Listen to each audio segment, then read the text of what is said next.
Hello दोस्तों, कैसे हैं आप सब। आज की हमारी कहानी है अत्याचार। सुमन की सासू माँ को पैरालिसिस का अटैक आया था और उनके शरीर का दायां हिस्सा पूरी तरह से काम करना बंद कर चुका था। डॉक्टर ने ठीक होने की कोई गारंटी नहीं दी थी। पूरी तरह से बेड पर आ चुकी थी सुमन की सासू माँ। सुमन को पता नहीं क्यों कोई दुख नहीं हो रहा था और अंदर ही अंदर आज पहली बार उसका दिल राहत महसूस कर रहा था। सुमन के पति राजन ने बोला, सुमन, माँ का ख्याल रखना, उन्हें किसी बात की कोई कमी महसूस मत होने देना। तुम उनकी बहू हो, तुम्हारी जिम्मेदारी है अच्छे से माँ का ख्याल रखने की। उन्हें कोई तकलीफ मत देना। सुमन ने कोई प्रतिक्रिया व्यक्त नहीं की। राजन रोज की तरह अपने काम पर चला गया। सुमन ने सोच लिया था कि अब इन माँ बेटे को उनके किए की सजा जरूर दूंगी। जिंदगी के 25 साल सुमन ने खून के आंसू पीकर गुजारे हैं इन माँ बेटों की वजह से। सुमन की जालिम सास ने शादी के 25 साल हो जाने के बाद भी सुमन को कभी राजन के करीब नहीं आने दिया। हमेशा उसे एक श्रवण कुमार बेटा तो बनाकर रखा, पर कभी एक अच्छा पति नहीं बनने दिया। सुबह से लेकर रात तक सुमन पर अत्याचार करते रहती थी और रात में राजन के आने पर कोई ना कोई बात उठाकर सुमन को राजन से जरूर पिटवाती थी। उसकी सास गरीब सुमन का कोई मजबूत मायका भी नहीं था कि वह उन लोगों से छुटकारा पाकर वहां चली जाती।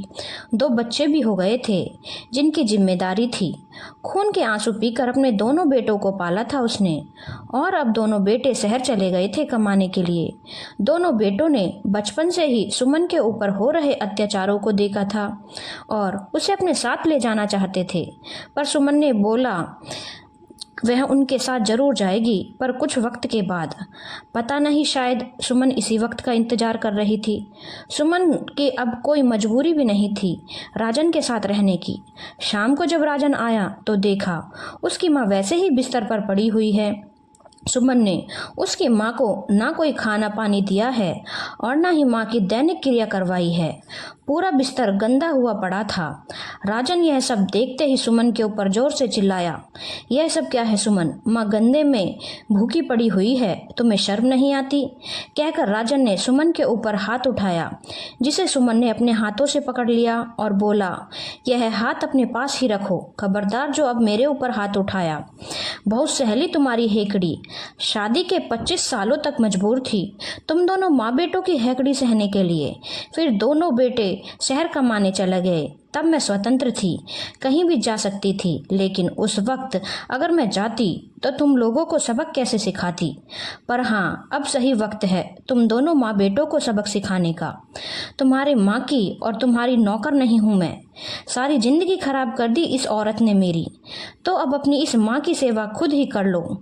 और जितने खून के आंसू इस औरत ने मुझे रुलाया है ना, ईश्वर से प्रार्थना करती हूँ उसके दुगने खून के आंसू यह औरत और तुम रो। जा रही हूँ मैं अपने बेटों के पास शहर।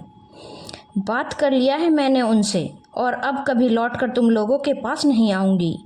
वहीं पर उन दोनों बेटों की शादी करूंगी और उनके साथ ही रहूंगी। लेकिन हाँ, तुम्हारी माँ की तरह अपनी बहू का जीवन नर्क नहीं करूंगी। करो तुम दोनों माँ बेटे एक दूसरे की सेवा।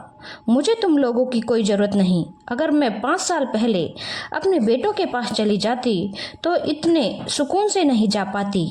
आज दिल में एक सुकून लेकर जा रही हूँ। मेरा ईश्वर जानता है कि मैं अपनी जगह पर सही हूँ और कुछ भी गलत नहीं कर रही।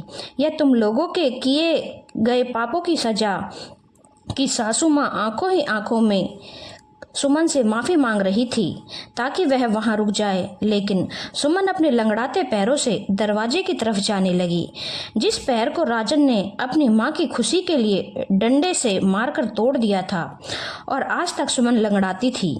सुमन ने अपनी पूरी जिंदगी राजन की मार खाकर और सासू माँ के ताने सुनकर काटा था। जिंदगी में एक सुख नहीं देखा था उसने और अंदर ही अंदर इतनी कठोर हो चुकी थी कि अब उसे किसी का कोई दर्द दिखाई नहीं दे रहा था, बल्कि राजन और अपनी सास का दुख देखकर उसे सुकून मिल रहा था। धन्यवाद दोस्तों। अगर आपको कहानी अच्छी लगी हो तो चैनल को लाइक, शेयर और सब्सक्राइब करना ना भूलें।